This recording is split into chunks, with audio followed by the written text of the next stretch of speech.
Ini adalah minggu keempat dari khotbah berseri kita mengenai eksposisi surat Efesus, Facing the World with Gospel Confidence. Dan hari ini kita bicara tentang hidup dalam kekayaan Injil. Nah saudara, begitu kita bicara tentang kekayaan di dalam gereja, banyak dari kita salah paham. Karena kekayaan seringkali dikaitkan dengan uang atau berkat, ya, jasmani dan materi gitu ya. Tapi hari ini kita akan belajar apa yang surat Efesus katakan mengenai kekayaan di dalam Injil. Nah, kita akan membaca bersama-sama Efesus 1, 15-19. Ini masih doanya Paulus ya saudara ya. Ini luar biasa sekali. Paulus masih berdoa untuk jemaat.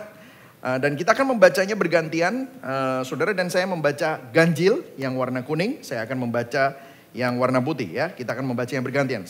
Efesus 1 ayat 15. 1, 2, 3. Karena itu setelah aku mendengar tentang imanmu dalam Tuhan Yesus dan tentang kasihmu terhadap semua orang kudus, aku pun tidak berhenti mengucap syukur karena kamu, dan aku selalu mengingat kamu dalam doaku. Ayat 17, dan meminta kepada Allah, yaitu Bapa yang mulia itu, supaya roh hikmat dan wahyu untuk mengenal Dia dengan benar. Dan supaya Ia menjadikan mata hatimu terang, agar kamu mengerti pengharapan apakah yang terkandung dalam panggilannya. Betapa kayanya kemuliaan bagian yang ditentukannya bagi orang-orang kudus. Ayat 19. Dan betapa hebat kuasanya bagi kita yang percaya sesuai dengan kekuatan kuasanya, yang dikerjakannya di dalam Kristus dengan membangkitkan Dia dari antara orang mati dan mendudukkan Dia di sebelah kanannya di surga. Ayat 21. Jauh lebih tinggi dari dan penguasa dan kekuasaan dan kerajaan dan tiap-tiap nama yang dapat disebut, bukan hanya di dunia ini saja, melainkan juga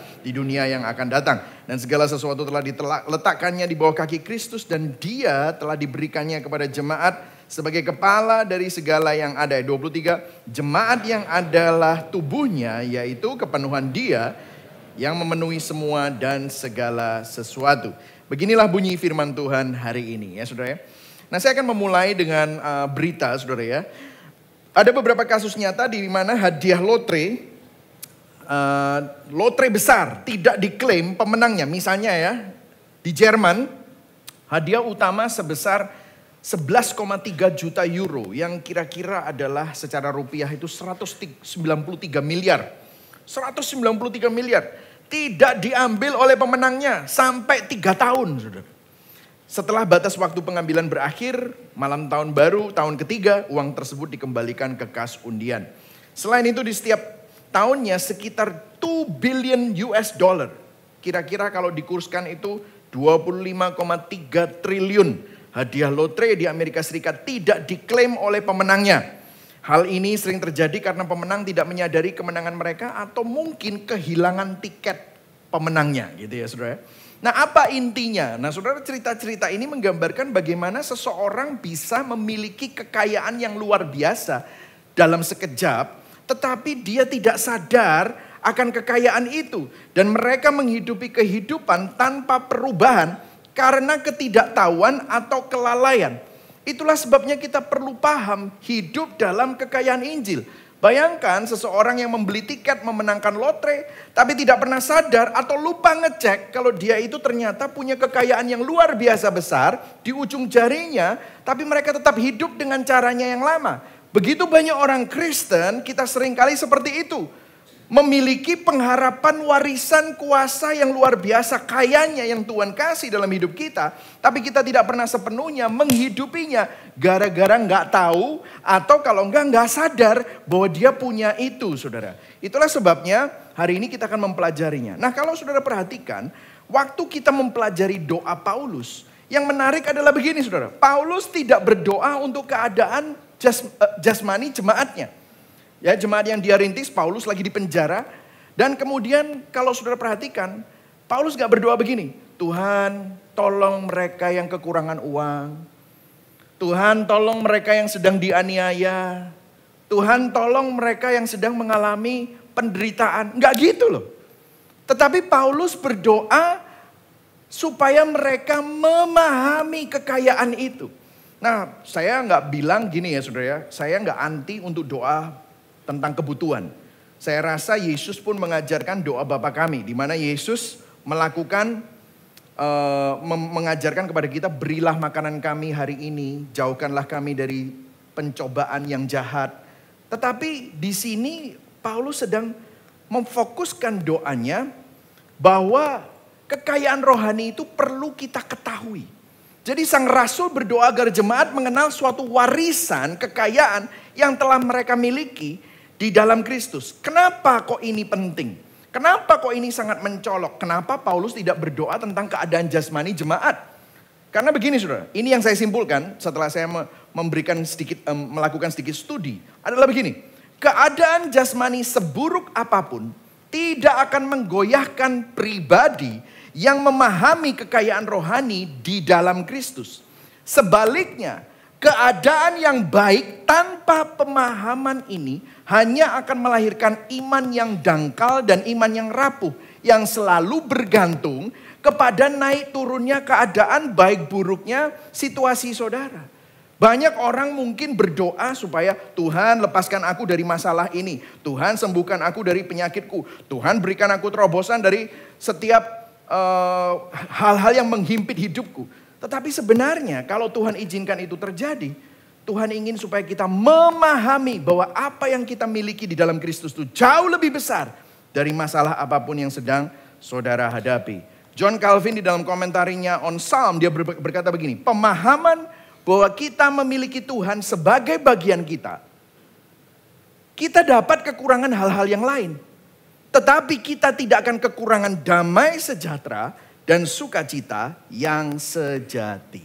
Jadi hari ini saya berdoa supaya saudara nggak cuma hanya fokus sama masalahku ini selesaikan Tuhan. Karena di dalam hidup ini saya mau katakan kepada saudara tahun 2025 nggak akan semakin baik. Loh ini pendeta kok pesimis sih? Bukan saudara. Alkitab sudah ngomong bahwa dunia akan semakin lama semakin jahat. Dunia akan semakin lama semakin rusak. Jadi kalau saudara mengharapkan dunia semakin baik, saudara menaruh pengharapan kepada dunia yang sedang menuju kepada kebinasaan. Saudara akan kecewa. Tetapi disinilah kita perlu tahu bahwa di tengah dunia yang penuh dengan penderitaan, kejahatan, dan kegelapan ini, kita memiliki kekayaan yang luar biasa di dalam Kristus secara rohani. Itu yang membuat saudara punya gospel confidence. Punya suatu keyakinan dan kekuatan. Yang setuju katakan amin. Amin saudara. Nah poin saya ada 3 hari ini. Yaitu siapa yang memiliki kekayaan itu. Yang kedua apa kekayaannya. Dan yang ketiga bagaimana menghidupi kekayaan itu. Ya saudara ya. Jadi yang pertama siapa yang memiliki kekayaan itu. Yang siap belajar katakan yes. Oke. Nah kalau kita perhatikan. Rasul Paulus berkata begini. Karena gini Rasul Paulus gak pernah ketemu sama jemaat di Efesus. Dia merintis, kemudian pada saat dia menulis dia ada di penjara. Jadi dia gak pernah ketemu. Terus dia yakin kalau jemaat Efesus itu punya kekayaan ini. Lah yakinnya dari mana? Nah kata-katanya begini. Karena itu setelah aku mendengar. Aku pun tidak berhenti mengucap syukur karena kamu. Dan aku selalu mengingat kamu dalam doaku. Jadi Paulus mendasarkan doanya akan kekayaan rohani yang dimiliki orang Kristen karena dia mendengar 2 bukti ini. Jadi dia dengar tentang kehidupan orang-orang di Efesus. Buktinya apa? Ada 2. Nah kita akan bahas siapa sih yang memiliki kekayaan ini. Kalau saudara punya 2 ini artinya saudara punya kekayaan itu. Oke? Yang pertama ya saudara, Efesus 1 ayat 15a. Baca sama-sama. 1, 2, 3. Karena itu setelah aku mendengar tentang apa? Imanmu dalam Tuhan Yesus. Jadi yang pertama adalah iman di dalam Tuhan Yesus. Saudara firman berkata bahwa kita diselamatkan karena kasih karunia oleh iman. Iman adalah yang utama di dalam kehidupan kekristenan menentukan seseorang adalah seorang Kristen atau tidak. Karena apa yang kita percayai akan menentukan bagaimana kita hidup. Hidup manusia mengalir dari keyakinan dan kepercayaan. Banyak orang yang bilang gini, yang penting itu kan bagaimana kita hidup. Bukan apa yang kita percayai. No, Paulus menunjukkan bahwa pandangan ini salah. Saudara tadi waktu saudara duduk datang ke tempat ini, saudara cek gak kursinya bisa menahan berat badan saudara? Enggak kan? Saudara langsung main duduk aja, jegrek gitu. Kok yakin kuat? Ya secara internasional, Saudara punya iman lah. Yang namanya kursi di mana-mana standar. Saudara kan tadi duduk nggak lihat dulu kan? Dicoba dulu, dilihat gitu ya. Baru saudara duduk. Saudara langsung percaya. Jadi karena saudara percaya, saudara langsung naik. Langsung duduk. Saudara kenal nggak sama pilot waktu saudara naik pesawat Citylink, Lion Air, Superjet? Kenalan dulu nggak? Lihat resumenya nggak? Tapi saudara naik aja dan bisa tidur di dalam sana. Kok bisa? Ya, saudara percaya, itulah sebabnya saudara melakukan itu. Jadi hidup manusia sebenarnya mengalir dari keyakinan dan kepercayaan. Keyakinan kita yang sebenarnya akan menentukan cara kita hidup. Begitu juga apa yang kamu yakini. Kamu percaya sama uang atau percaya sama Tuhan? Kamu percaya sama dirimu sendiri atau percaya sama Kristus? Keyakinan kita itu selalu menentukan perilaku kita, cara pikir kita, dan keputusan kita. Nah, apa yang kita percayai itu penting sebagai seorang Kristen. Nah, saya akan kembali ke situ nanti. Tetapi sebelumnya saya ngomong-ngomong gini. Saudara punya iman pada diri sendiri atau iman kepada Yesus? Pasti jawabannya kalau di gereja ya iman pada Yesus gitu ya. Tapi begini saudara. Banyak orang berpikir dia Kristen dan menaruh iman pada Yesus. Berpikir begini. Oh, cara aku ketemu sama Tuhan adalah datang ke gereja. Aku mau jadi seperti Kristus. Aku baca Alkitab. Aku hidup dengan cara Kristen. Terus Anda berpikir, Anda memiliki iman pada Kristus. Saya kasih tahu kepada saudara ya, salah. Hah? Apa yang membuat Anda menaruh iman pada Kristus, itu bukan itu. Loh kok bisa? Loh aku kan ke gereja, menaruh iman pada Kristus. Kalau saudara berpikir, saudara itu ke gereja percaya doktrin yang benar, hafal pengakuan iman rasuli, saudara hafal doa Bapa kami. Di sini yang hafal doa Bapa kami dan pengakuan iman rasuli aja mungkin segelintir gitu ya saudara ya. Tapi kalau saudara berpikir itu yang membuat saudara selamat, saudara menaruh iman pada diri sendiri. Loh kok bisa pastor? Iya. Karena begini saudara. Saudara tadi angkat tangan, great is thy faithfulness. Dan saudara pikir gara-gara saudara melakukan itu, saudara menaruh iman pada Kristus. Salah. Loh kok bisa? Karena begini saudara. Orang yang menaruh iman pada Kristus adalah orang yang sadar bahwa dia tidak bisa menyelamatkan dirinya sendiri. Orang yang menaruh iman pada Kristus adalah orang yang sadar bahwa dia akan binasa. Dia tidak mampu untuk datang kepada Tuhan. Sebaik-baiknya, sesaleh-salehnya seseorang manusia, dia adalah orang yang berdosa. Oh tapi kan aku orang baik, aku gak memperkosa. Hatimu penuh dengan kejahatan. Itulah yang membuat kita terpisah dari Tuhan. Itulah sebabnya karena begitu besar kasih Allah akan dunia ini. Sehingga dia mengaruniakan anaknya yang tunggal. Supaya barang siapa yang percaya kepadanya tidak binasa, melainkan beroleh hidup yang kekal. Saudara harus tahu bahwa Tuhan yang menghampiri saudara. Tuhan yang cari saudara. Tanpa Kristus kita gak bisa selamat dan datang kepada Tuhan. Saudara diselamatkan karena kasih karunia oleh iman. Waktu saudara percaya kepada Kristus, itu yang mendorong saudara untuk ibadah. Itu yang mendorong saudara untuk baca firman. Itu yang mendorong saudara untuk angkat tangan waktu berkata, great is thy faithfulness. Jadi itu iman kepada Kristus. Kalau iman pada diri sendiri, saudara pikir ibadahmu yang menyelamatkanmu. Angkat tanganmu yang menyelamatkanmu. Persembahanmu yang menyelamatkanmu. Itu iman pada diri sendiri. Rasul Paulus berkata, kamu harus sadar. Imanmu bukan pada dirimu sendiri. Tetapi kepada Yesus Kristus Tuhan. Yang setuju katakan amin. Masalahnya sekarang saudara, imannya ke siapa? Ada banyak orang Kristen melakukan hal-hal yang Kristen. Tetapi sebenarnya imannya pada dirinya sendiri. Jadi kalau saudara percaya bahwa saudara tidak bisa selamat hanya karena karya Kristus di kayu salib dan hanya karena kasih karunia-Nya. Dan itu yang mendorong saudara untuk berdoa. Itu yang mendorong saudara untuk beribadah. Saudara menaruh iman pada Yesus Kristus. Apalagi bukti yang kedua? Bukti yang kedua adalah ini. Karena itu setelah aku mendengar tentang imanmu dalam Yesus Kristus. Dan baca sama-sama 1, 2, 3 yang digaris bawahi. Tentang kasihmu terhadap semua orang kudus. Oh ternyata iman saja, itu percaya saja, itu ternyata kosong. Karena iman itu pasti Ada buktinya. Buktinya apa? Kasih kepada sesama orang percaya. Kasih tanpa memandang latar belakang adalah bukti dari iman sejati. Kasih yang seperti ini menunjukkan perubahan hati oleh Injil. Menghancurkan keinginan untuk merasa lebih unggul dari kelompok lain. Nah, kalau saya bisa tunjukkan kepada saudara, kekristenan yang sejati itu yang ini atau yang ini, saudara.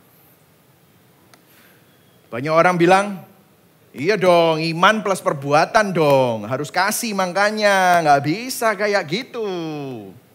Atau iman yang menghasilkan kasih atau perbuatan. Ya tentu saja kalau tadi saudara mendengar penjelasan saya, karena saudara menaruh iman di dalam Kristus, maka sebenarnya bukan yang putih ya, tetapi yang kuning. Iman yang menghasilkan kasih dan perbuatan. Tapi kan saudara begini kan, ada orang yang bilang gini, orang Kristen kok kayak gitu. Aku aja yang bukan Kristen gak kayak gitu. Aku aja orang yang pendeta kok kayak gitu. Aku aja yang orang biasa aja gak kayak gitu. Apakah perbuatan kita semua sudah sempurna? Tentu saja tidak, semuanya masih ada dalam progres.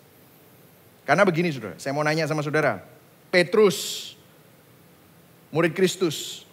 Thomas, murid Kristus. Kok Thomas masih bisa ragu? Kok Petrus masih bisa menyangkal? Kalau kita lihat Daud, orang yang dipilih Tuhan, katanya orang yang paling menyenangkan hati Tuhan. David is a man after God's own heart. Wah, favoritnya Tuhan katanya. Tapi dia berzina kok seperti itu. Orang a man after God's own heart kok masih bisa melakukan itu. Kenapa saudara? Karena begini saudara, semua kita pernah gagal. Gagal dalam perbuatan. Lah terus apa yang menjadi perbedaan? Perhatikan saudara, apa yang membuat perbedaan iman yang menghasilkan perbuatan meskipun perbuatannya masih jatuh bangun. Perbuatannya masih belum sempurna. Karena ada orang bilang, ya sudahlah perbuatan kan gak peduli. Udah gak terlalu diperlukan, yang penting kan iman. Ya sudahlah, yang pokoknya yang Tuhan tahu hatiku lah gitu ya. Nah Tuhan tahu hati kita tuh hati yang seperti apa. Yang kalau jatuh bangun itu masih dalam progres, itu iman yang terus menghasilkan perbuatan itu seperti apa? Perhatikan saudara. Jonathan Edwards di dalam bukunya Religious Affection dia bilang begini. Tanda sejati dari kelahiran baru adalah kesedihan yang mendalam atas dosa. Masih bisa berdosa gak? Boleh dijawab? Bisa. Tapi kesedihan yang mendalam atas dosa. Artinya hatinya pengen bertobat. Bukan karena rasa takut akan hukuman. Tetapi karena penghinaan terhadap Allah yang kudus. Seorang yang telah lahir baru membenci dosa karena ia telah mengecap manisnya kasih Allah. Amin saudara. Jadi kalau hati saudara gak nyaman dengan dosa, saudara masih bisa jatuh bangun dalam dosa. Tapi jatuh bangunmu dalam dosa tidak menghilangkan keselamatanmu. Karena jatuh bangunmu di dalam dosa, itu mendukakan hatimu. Dan ini mendorong saudara untuk bertobat. Mendorong saudara untuk bisa terus hidup mengasihi Tuhan. Martin Luther berkata begini, kita selamat oleh iman dan bukan perbuatan. Namun jika tidak ada perbuatan, pasti ada yang salah dengan iman itu. Jadi reflektifnya di poin yang pertama adalah begini. Apakah saudara memiliki iman yang sejati kepada Kristus? Bukan pada usahamu sendiri. Apakah saudara bersandar sepenuhnya kepada Kristus untuk keselamatan dan pengampunan dosa?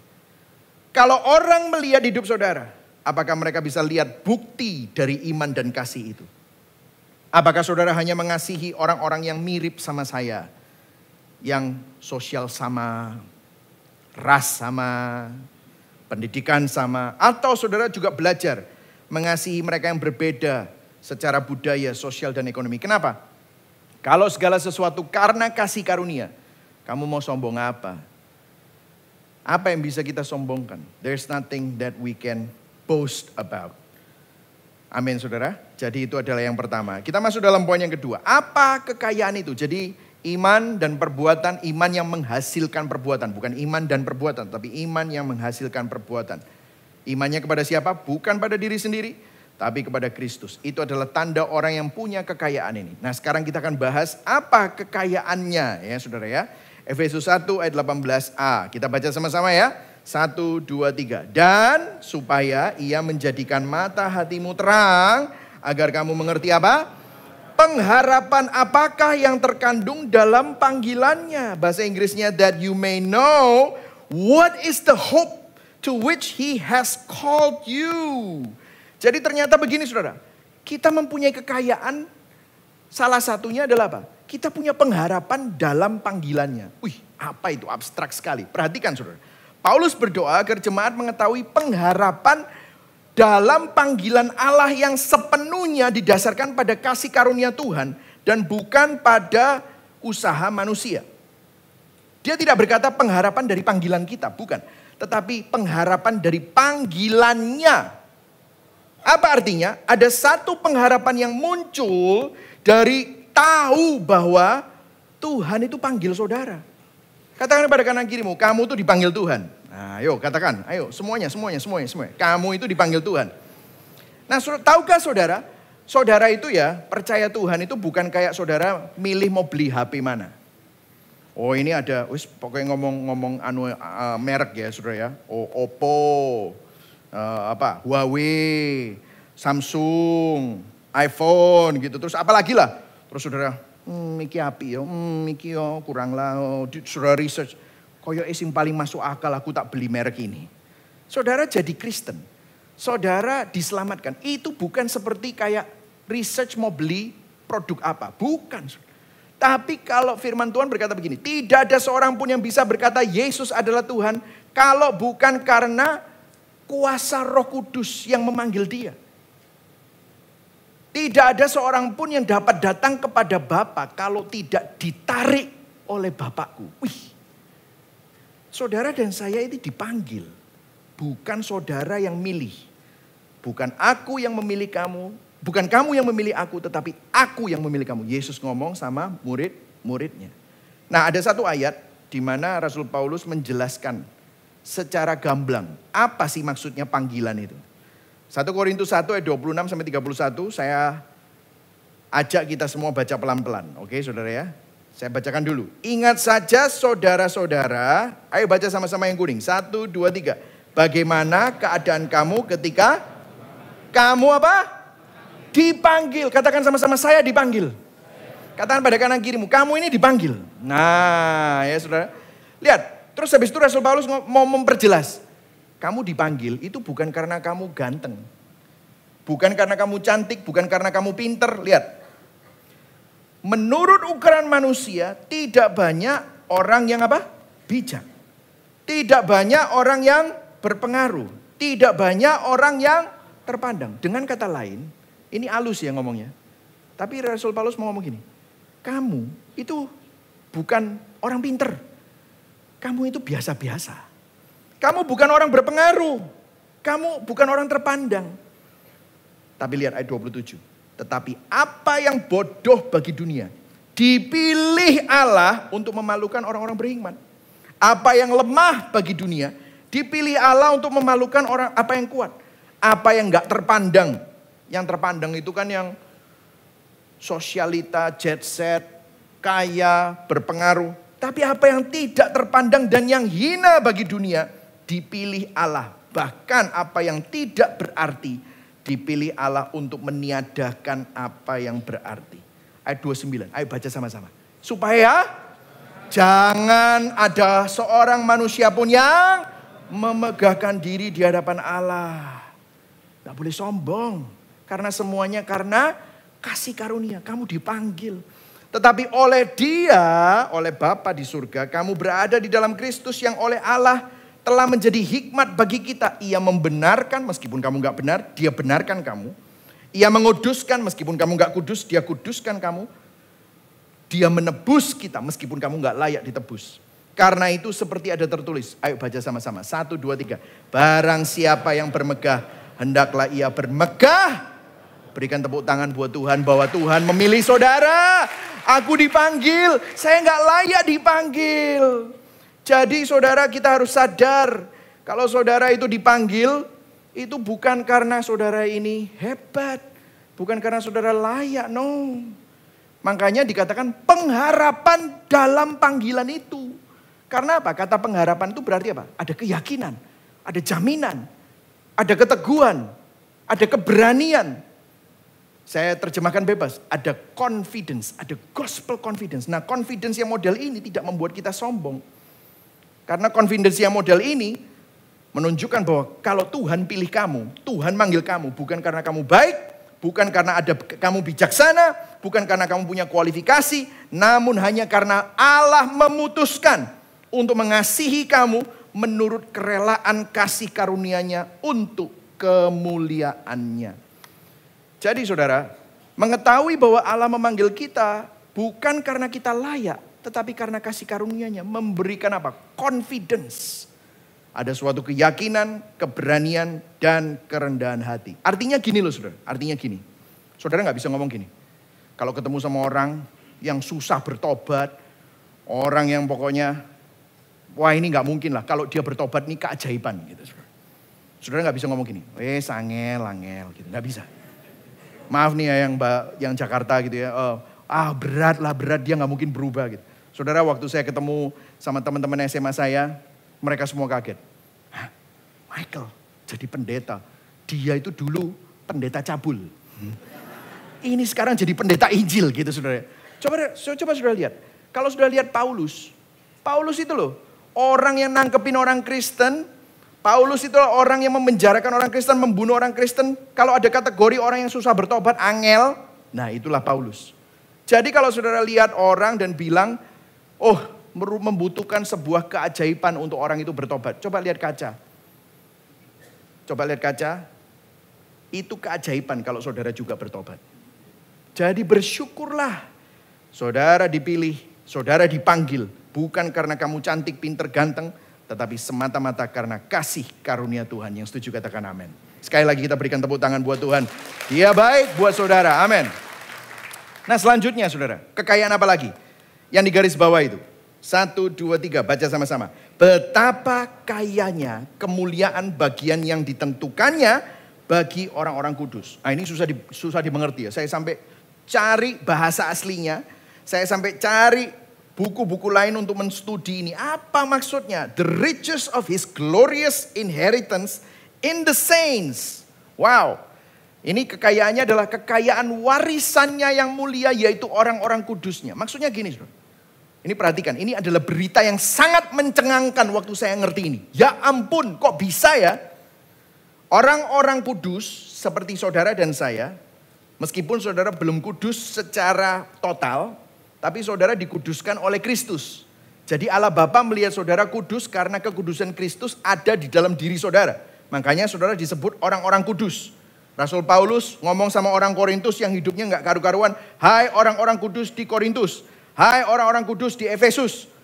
Lah padahal hidupnya masih kacau. Kenapa disebut orang-orang kudus? Itu adalah gereja. Dikatakan begini. Orang-orang kudus adalah warisan Allah dan kekayaan Tuhan yang mulia.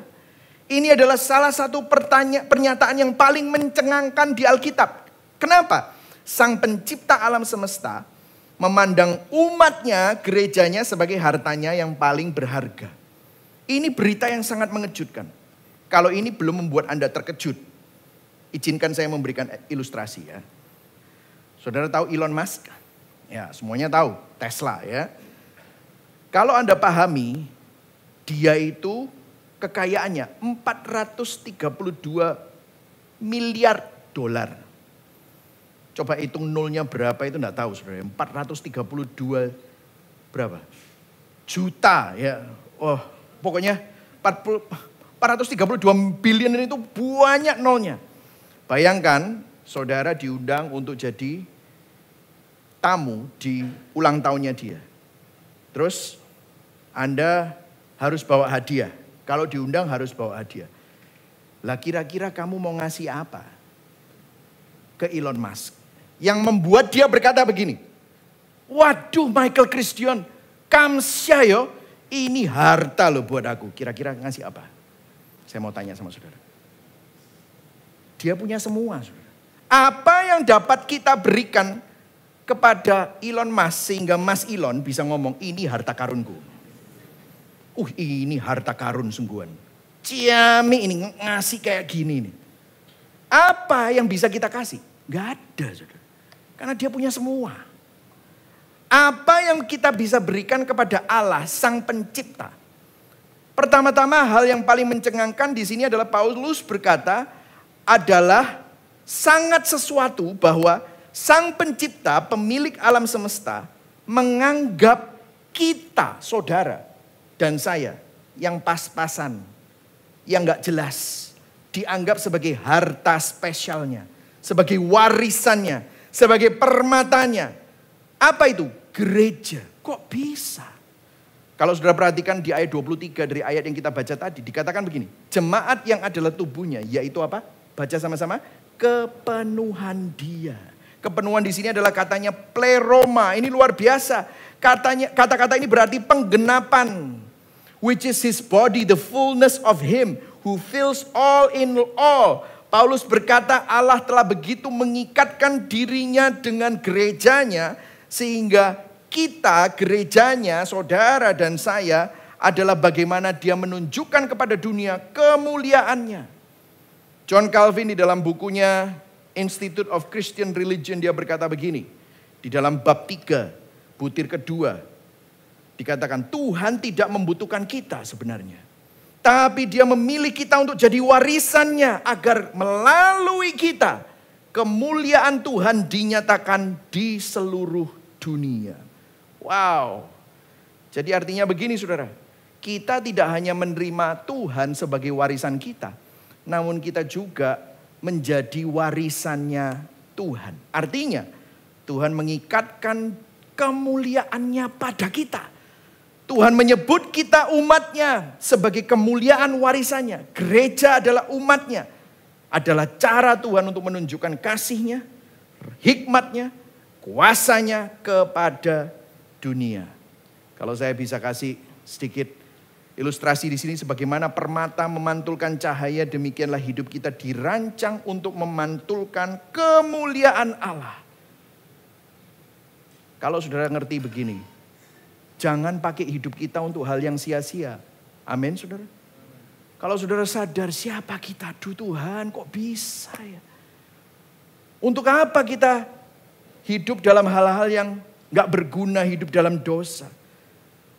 Kalau saudara tahu ini, kenapa kita khawatir tentang apa yang orang lain katakan tentang Anda.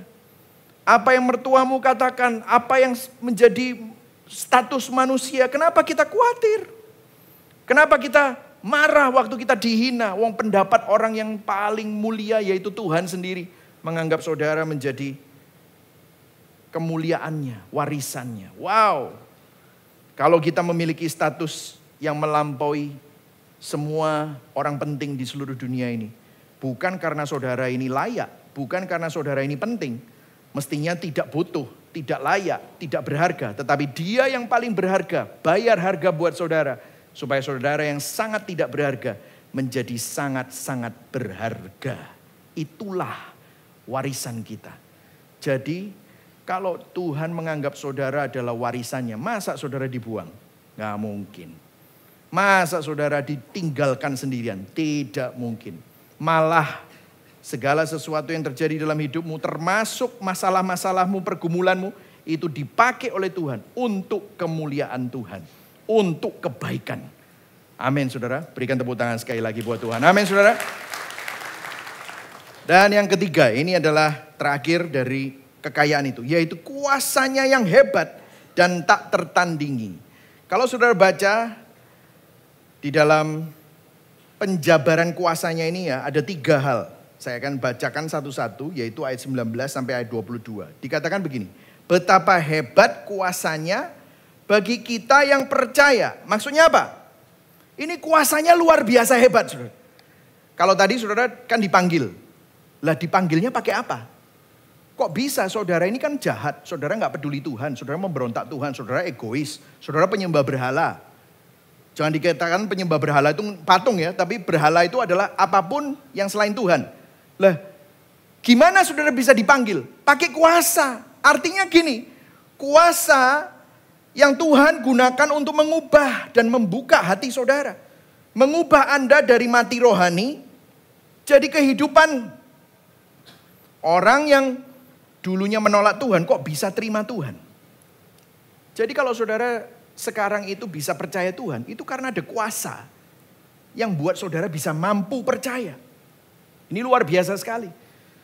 Firman Tuhan berkata, Lydia waktu dengar, Lydia itu seorang pedagang yang sangat kaya raya, waktu dengar Paulus, ada firman Tuhan, Tuhan membuka hati Lydia. Wih, hatinya dibuka. Ada kuasa yang membuat Lydia bisa mendengar firman dan percaya dan memperhatikan Paulus. Wow. Jadi hari ini kalau saudara bisa percaya, itu karena kuasa Tuhan menjamah hati saudara. Tidak ada kuasa yang lain yang dapat menghalangi Tuhan.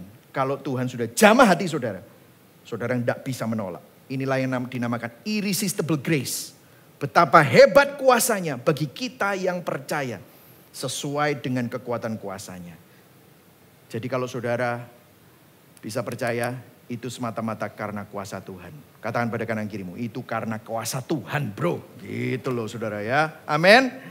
Jadi hari ini kalau saudara ada di sini, saudara bisa percaya kuasa Tuhan bekerja dalam hidup saudara. Yang kedua saudara, lihat dikatakan gini. Yang dikerjakannya di dalam Kristus dengan membangkitkan dia, yaitu Kristus, di antara orang mati, dari antara orang mati, dan mendudukkan dia di sebelah kanannya di surga. Jadi kuasa ini membangkitkan Kristus dari antara orang mati. Apa signifikansinya? Artinya gini, Paulus menggambarkan kebangkitan Kristus sebagai bukti yang luar biasa dari kuasa Tuhan. Ini adalah kuasa yang mengalahkan apa? Mengalahkan dosa, mengalahkan kematian maut, mengalahkan apa? Neraka. Karena waktu Yesus bangkit, dia mengalahkan. Kunci neraka dipegang sama dia. Artinya kuasa ini luar biasa. Mengalahkan dosa, maut, dan neraka. Dan yang ketiga adalah apa? Mendudukkan dia di sebelah kanannya di surga. Jauh lebih tinggi daripada segala pemerintah dan penguasa, kekuasaan dan kerajaan. Dan tiap-tiap nama yang dapat disebut. Bukan hanya di dunia ini saja, melainkan juga di dunia yang akan datang. Dan segala sesuatu telah diletakkannya di bawah kaki Kristus. Artinya begini saudara. Kuasanya ini yang ketiga adalah yang pertama membawa kita percaya. Yang kedua membangkitkan Kristus. Ngalahin dosa, ngalahin kematian, ngalahin neraka. Yang ketiga menobatkan Kristus sebagai Raja. Memerintah segala sesuatu. Untuk siapa? Untuk saudara dan saya. Bagi kemuliaan Tuhan. Bukti kebesaran Tuhan. Ini luar biasa sekali. Ini adalah warisan kita. Artinya begini saudara ya. Saudara bisa sakit. Saudara bisa kehilangan cuan. Saudara bisa punya masalah keuangan. Saudara bisa punya apa saja yang tidak enak di dalam kehidupan. Saudara pikir Tuhan gak bekerja. Tapi let me tell you. Kuasa Tuhan itu terus bekerja dalam hidup saudara. Tidak bisa dipisahkan dari hidup saudara. Karena kuasa yang sama yang membuat saudara percaya, itu juga terus bekerja dalam hidup saudara. Bahkan melalui kedukaanmu, melalui pergumulanmu, melalui kegagalanmu, melalui kesuksesanmu, Tuhan terus bekerja. Tidak pernah meninggalkan saudara. Saudara, saya memberikan sedikit kesaksian ya. Saya itu tidak pernah menyangka jadi gembala sidang. Karena kalau saudara tahu, dulu awal-awal saya mau pulang ke Indonesia untuk bantu ayah saya yang jadi gembala sidang pada waktu itu. Untuk pelayanan bareng. Jadi kalau saudara, saya pernah dengar, mungkin sudah pernah dengar cerita saya. Persiapan 2 tahun untuk pulang ke Indonesia. Jadi pada waktu itu saya sudah jual semuanya. Di rumah itu ya sudah ditandai. Vacuum cleaner punyanya Bu Simangunsong. Terus sofa punyanya Pak ini. Terus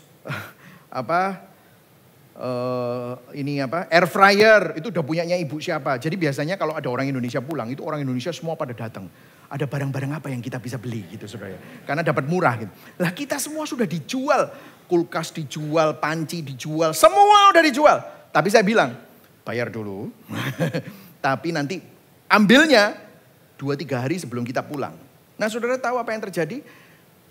3 minggu sebelum saya pulang, itu saya lagi pelayanan di San Francisco. Tiba-tiba saya ditelepon sama adik saya. Papa meninggal. Sebelum kebaktian ketiga, mandi di kamar mandi, dia kena brain aneurysm. Waduh, saya kaget, saya tengar-tengar. God, Tuhan kamu ini prank saya ya. Kalau itu terjadi 6 bulan sebelumnya, mungkin saya cancel. Ya saya pulang pasti, tapi gak jadi pindah gitu loh. Lah kan saya pindah untuk pelayanan sama beliau. Nah ini semua pada waktu itu saya berduka, saya merasa gimana, terus saya telepon istri saya, semua segala macam. Wah kita cepet-cepetan. Jadi orang-orang yang sudah siap untuk ngambil barang-barang kita 3 minggu lagi, itu kita teleponin. Wah malam itu truk-truk datang, bawain semua, rumah kita kosong, kita packing semua segala macam dengan menangis dan dengan kesedihan pada saat itu. Dan kita akhirnya pulang. Tapi melihat itu semua, pada waktu itu saya tidak bisa lihat rencana Tuhan. Saya pikir Tuhan malah meninggalkan saya. Dan pada waktu itu saya baru tahu juga ternyata nggak lama kemudian mama saya itu sakit jantung. Saudara, ada 5 arteri itu 98%, 99% itu semuanya tersumbat semua. 99% 3, 98% 1, yang satunya 90%. Ini harus bypass surgery. Waduh, lah terus nggak ada gembala sidang. Sopo sing jadi gembala? Waduh, saya dapat surat juga. Papa ternyata 3 bulan sebelumnya sudah menulis surat wasiat untuk saya dibantu untuk pindah sinode. Jadi kayak saya dipojokkan. Tapi pada saat itu saya marah sama Tuhan. Saya nggak mau deal sama om ini, nggak mau saya. Saya mendingan di Amerika aja. Ini kan semuanya om semua gitu ya. Teologinya beda, segala macam. Waduh, saya nggak mau. Saya mendingan di Amerika aja gitu. Tapi pada waktu itu saya marah. Tapi sekarang saya lihat ke belakang. Saya lihat Tuhan itu tahu. Tuhan tahu watak saya. Tuhan tahu keadaan om ini. Tuhan tahu keadaan orang tua saya. Tuhan tahu apa yang Indonesia butuhkan. Surabaya butuhkan. Gibeon butuhkan. Semuanya Tuhan tahu. Tuhan bekerja. Sekarang saya lihat. Ya ampun. Tuhan tuh baik ya. Beberapa tahun sebelum itu, saya mengalami kebangkrutan. Pada waktu saya mengalami kebangkrutan, saya nggak ngerti Injil. Yang saya tahu teologi kemakmuran. Pada waktu itu saya marah-marah sama Tuhan. Tapi setelah saya menemukan Injil, beberapa tahun kemudian waktu saya melihat ke belakang. Aduh Tuhan izinkan itu semua untuk kebaikanku. Untuk kemuliaannya Dia. Sehingga tidak ada seorang pun yang bisa memegahkan diri. Kalau ada orang bermegah, biarlah kita bermegah di dalam Tuhan. Karena kuasanya yang hebat itu terus bekerja. Dari kamu percaya sampai nanti kamu dipanggil Tuhan. Tidak akan pernah berhenti bekerja. Dan terus bekerja untuk kemuliaannya. Berikan tepuk tangan buat Tuhan. Itulah pekerjaan Tuhan. Lewat kegagalanmu. Lewat kedukaanmu. Lewat tangisanmu. Tuhan terus bekerja untuk mendatangkan kebaikan. Alkitab berkata, setiap pintu yang terbuka dan tertutup, setiap keputusan dalam sejarah berada di bawah kuasa kendali Allah untuk menopang umatnya bagi kemuliaan Allah Tritunggal. Amin, saudara. Apakah saudara hidup dengan kesadaran ini? John Owen berkata begini, segala sesuatu berada di bawah kendali Allah, bahkan yang terkecil sekalipun untuk membawa kebaikan bagi mereka yang mengasihinya. Dan semua kebaikan ini ditujukan bukan untuk kita, namun supaya nama Tuhan dipermuliakan melalui kehidupan saudara dan saya. Reflektifnya saudara, apakah saudara paham sih pengharapan yang kita miliki dalam panggilan Kristus? Paham gak sih? Seringkali kita pakai kekuatan kita sendiri. Tetapi kalau saudara sadar bahwa Tuhan yang manggil saudara tidak akan pernah meninggalkan saudara. Apakah pengharapan itu memberikan ketenangan dalam menghadapi ketidakpastian hidup? Dapat gospel confidence gak sih? Bagaimana identitas kita sebagai warisan Allah mengubah cara kita melihat diri kita dan orang lain? Apakah kita benar-benar percaya bahwa kuasa Allah bekerja dalam kehidupan bahkan di tengah kelemahanmu, di tengah tantangan-tantangan kehidupan itu? Kita masuk dalam poin yang ketiga, saudara ya. Saya hampir selesai. Bagaimana menghidupi kekayaan itu? Jadi saudara, semua kekayaan yang Tuhan sediakan dan berikan kepada Anda, namun banyak dari kita itu seperti pemenang lotre itu. Udah tahu ini punyamu, tidak dihidupi. Atau bahkan ya baru tahu hari ini. Gimana caranya kita menghidupi itu? Nah, di sini saudara kita harus baca di ayat 17 sampai 18a. Baca pelan-pelan ya, sama-sama ya. Are you with me? Yes. Oke, kita baca sama-sama. Ya, bagi saudara yang mungkin pengen tahu, ya kita sama-sama belajar. 1, 2, 3. Dan meminta kepada Allah Tuhan kita Yesus Kristus, yaitu Bapa yang mulia, supaya Ia memberikan kepadamu apa? Roh hikmat dan wahyu untuk apa?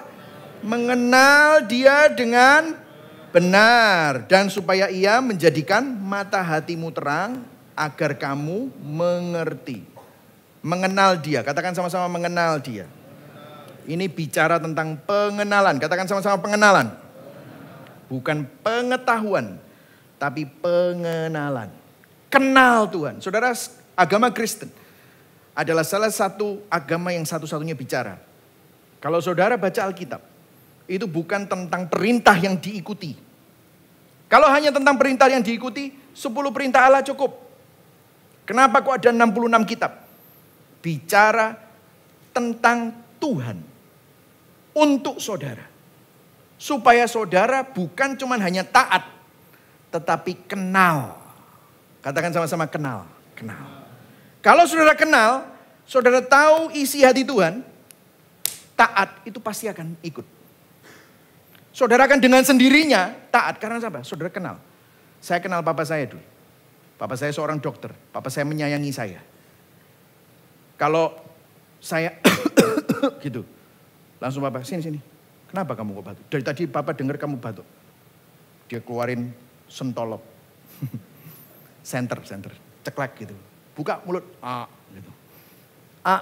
Gitu. Langsung, oke kamu minum. Itu apa isinya Pak? Papa dulu ngasih ini, saya tidak mempertanyakan dia. Kenapa? Karena saya kenal dia. Dia tahu yang terbaik buat saya. Saya langsung percaya. Saya langsung minum. Ini ya 3 kali 1 habis makan. Kenapa kok enggak sebelum makan aja? Saya argue sama papa? Enggak. Saya langsung percaya, saya langsung taat. Kenapa? Karena saya kenal. Saudara kenal enggak sama Tuhan? Kenapa kok saudara suka mencurigai Tuhan? Kenapa kok saudara suka bimbang? Karena saudara enggak kenal. Karena saudara enggak tahu. Saudara punya masalah dengan masa lalu. Mungkin sama papamu, sama orang-orang otoritas. Makanya saudara lihat Tuhan persis seperti ngelihat orang-orang yang punya masalah itu. Tapi Tuhan kita enggak seperti itu. Kenapa kita suka mencurigai Tuhan? Karena kita enggak kenal. Makanya Paulus bilang, berdoalah. Doa adalah sarana untuk kita mengenal Tuhan. Minta Tuhan memberikan kita roh hikmat, menerangi hati kita agar kita paham, agar kita kenal. Dari mana kita bisa kenal? Renungkan firman Tuhan. Buka Alkitab, ambil Alkitab, baca firman. Nah, waktu Anda dengar begini, Alkitab mana gitu ya saudara. Doa mana? Please dengerin. Kekristenan, waktu kita baca Alkitab, itu bukan bicara tentang seperangkat peraturan yang harus diikuti agar saudara diberkati dan terhindar dari kutuk dan masalah. Bukan. Tapi kita baca, kita berdoa, kita Bible study. Makanya ini sampai ada renungan harian, download Gibeon app, renungan harian. Saudara baca, itu ada ayatnya, tinggal diklik gini langsung keluar ayatnya, seret. Bacaan. Baca bukan untuk gini. Apa ya yang aku harus lakukan supaya hari ini tenderku lancar. Bukan gitu. Kita baca supaya kita kenal hati Tuhan. Supaya kita kenal Tuhan. Bukan hanya mengetahui. Tetapi mengenal. Karena gini loh saudara. Banyak orang Kristen itu Krislam dan Bukris. Tahu Krislam dan Bukris? Bukris itu Buddha Kristen. Krislam itu Kristen Islam. Maksudnya apa? Campur-campur. Jadi dia kalau baca itu kayak ke Gunung Kawi, itu masih campur-campur. Apa yang aku harus lakukan untuk supaya dapat sesuatu dari Tuhan gitu ya. Semuanya praktikal, bukan. Rasul Paulus berkata gini, segala sesuatu ku anggap rugi, segala sesuatu ku anggap sampah. Karena apa? Pengenalan akan Kristus. Saudara kenal enggak? Makanya saudara berdoa, saudara renungkan firman Tuhan. Ambil Alkitab, baca firman, tuliskan bagian mana yang mengena. Maksudnya supaya apa? Supaya saudara tanya, kalau misalnya ya baca Alkitab, jangan hanya cari prakteknya. Habis baca Alkitab, aku harus ngapain ya? Aku harus lakukan apa ya supaya keluar dari masalah? No, jangan gitu. Tapi tanya, bagaimana hati Tuhan dinyatakan melalui ayat-ayat ini? Apa rencana Tuhan melalui kejadian ini? Siapa Yesus di sini buat saya? Apa hikmah dari cerita ini tentang kesetiaan Tuhan dan kebaikan Tuhan? Bagaimana saya melihat kesetiaan Tuhan dan kebaikan Tuhan dalam hidup saya saat ini? Apa yang perlu dikalibrasi dalam hatiku? Itu loh saudara. Amin saudara. Inilah gospel confidence yang saudara dapatkan. Sehingga apa? Saudara nggak hidup sendirian juga. Jangan cuma hanya berdoa dan firman Tuhan sendirian. Diskusikan sama istri, sama suami. Kemudian apa? Diskusikan dalam komunitas. Wah nanti saudara, lah promo program gereja. Let me tell you. Ini bukan program gereja. Kalau program gereja saya akan bilang. Semua CG harus memungut persembahan setor ke pusat. Coba yang ikutan CG. Ada persembahan? Tidak ada, malah dikasih budget saudara. Malah dikasih budget kok bisa.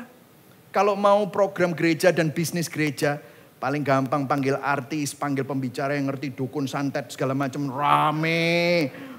Tiap kali persembahan 2 kali. Pernah persembahan 2 kali? Enggak ada itu semua.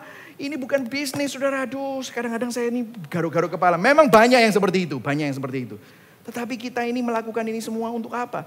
Supaya saudara kenal. Setiap kali kalau ke Gibeon pasti saudara, ini gereja ngomonginnya apa? Alkitab, the Bible, eksposisi. Selalu, kenapa? Supaya saudara kenal. Dan kemudian apa? Jangan jauhkan diri dari ibadah. Bukan untuk apa-apa. 1 tahun cuma 52 minggu saudara. Hatimu perlu dikalibrasi. Ini semua namanya adalah apa saudara? Sarana anugerah. Ini Alkitab yang ngomong. Janganlah kamu menjauhkan dirimu dari persekutuan orang kudus seperti yang dibiasakan oleh beberapa orang.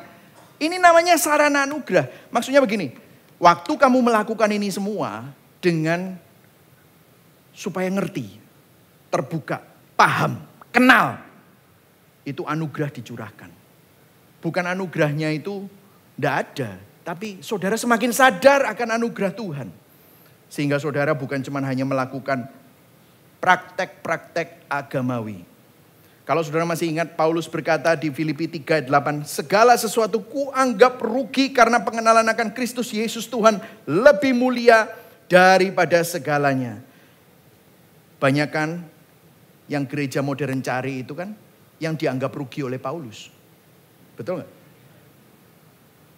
Pengakuan manusia, pencapaian dunia itu sama Paulus dianggap rugi. Sedangkan kita maunya itu. Paulus bilang itu sampah. Yang aku mau apa? Harta karunku apa? Mengenal Kristus. Saya berdoa biarlah ini menjadi pengenalan kita. Saudara, saya kasih terakhir ya saudara. Sarana anugerah. Pada waktu saudara itu baca firman, dengar khotbah. Berapa banyak di sini yang tertegur hari ini? Gak usah angkat tangan. Ya, tertegur hari ini. Saudara bilang, aduh gila ya. Kena aku. Di situ hatimu mudah bertobat. Karena apa? Sebelumnya hatimu beriman pada hal-hal yang fana, hal-hal yang bukan Tuhan, hal-hal di luar Tuhan. Saudara bersandar sama hal-hal yang lain selain Tuhan. Makanya saudara mudah bertobat. Waktu saudara punya sarana anugerah ini, saudara datang ke gereja, diskusi sama komunitas, saudara berdoa, saudara baca firman. Baca firman bukan untuk cari hal-hal praktis, tapi apa sih yang Tuhan mau?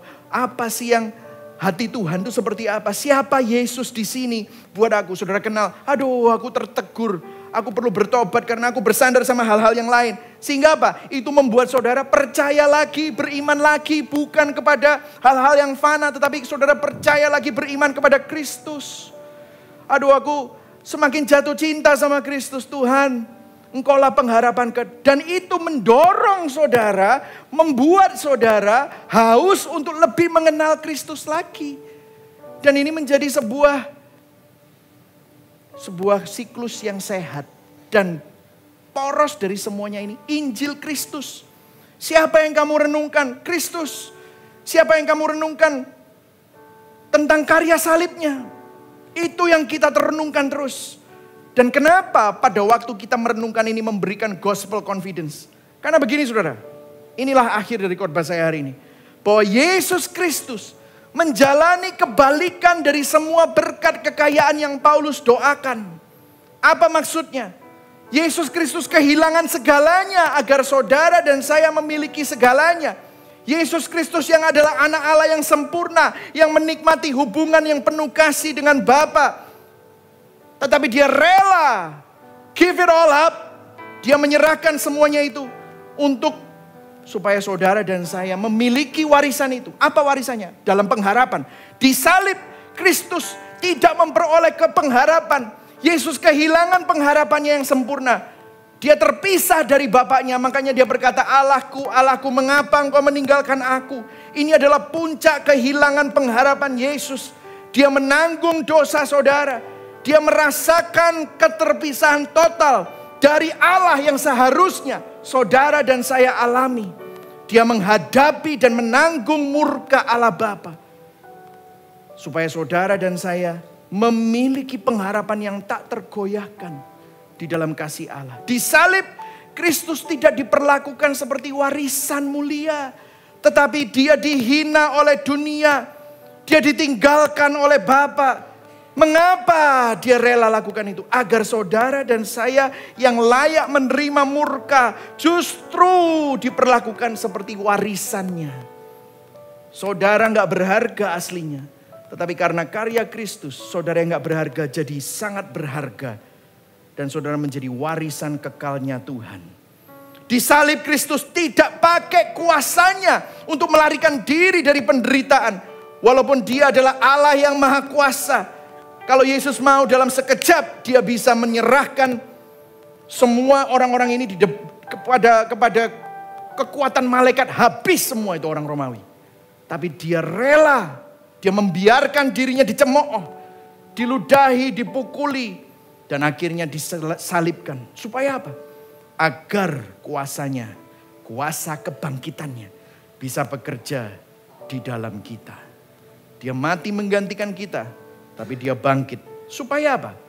Sehingga di dalam Kristus. Katakan sama-sama, di dalam Kristus. Kita ingat bahwa kita punya kekayaan rohani. Kita ingat kita punya pengharapan dalam panggilannya. Kita ingat bahwa kita adalah warisannya yang mulia. Kita ingat bahwa ada kuasa yang tidak tertandingi di dalam diri kita. Yang terus bekerja. Yang tidak bisa dipisahkan dari dalam diri kita.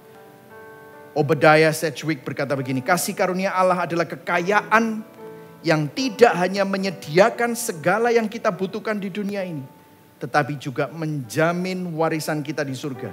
Dan kasih karunia ini tidak akan pernah habis. Berikan tepuk tangan buat Tuhan. Tidak pernah habis. Tidak pernah habis. Untuk saudara dan saya. Saudara, reflektifnya. Apakah saudara lebih sering berfokus pada keadaan jasmani daripada kenal Tuhan? Doamu isinya, Tuhan berikan aku terobosan, Tuhan sembuhkan aku. Tapi saudara gak pernah berdoa, Tuhan aku ingin kenal kamu. Supaya hatiku diubah. Supaya hatiku tenang. Maukah kita melakukan sarana rohani ini terus memiliki hati yang mudah bertobat? Kembali menaruh iman percaya kepada Kristus dan senantiasa mengenal Dia. Amin. Mari sama-sama kita bangkit berdiri. Sebelum kita mengakhiri, kita akan menaikkan satu lagu. My worth is not in what I own. Keberhargaan saudara bukan dari apa yang saudara miliki, tapi Kristus dan bukan yang lain. Saya akan membacakan implikasi Injil. Orang berinjil percaya bahwa iman kepada Kristus adalah dasar keselamatan mereka. Tetapi iman sejati tidak diam, namun menghasilkan perbuatan yang mengasihi. Orang berinjil memiliki pengharapan yang pasti dalam panggilan Allah. Meskipun tidak ada yang layak dipanggil selain dari kasih karunia-Nya yang tak bersyarat. Orang berinjil menyadari bahwa meskipun di dunia mereka ditolak, mereka dianggap tidak berharga, tetapi mereka adalah warisan Allah yang berharga, umat kepunyaan Tuhan. Berikan tepuk tangan buat Tuhan. Amin, saudara. Orang berinjil tidak putus asa saat mereka lemah. Karena kuasa kebangkitan Kristus justru bekerja paling nyata di tengah kelemahan dan keterbatasan mereka.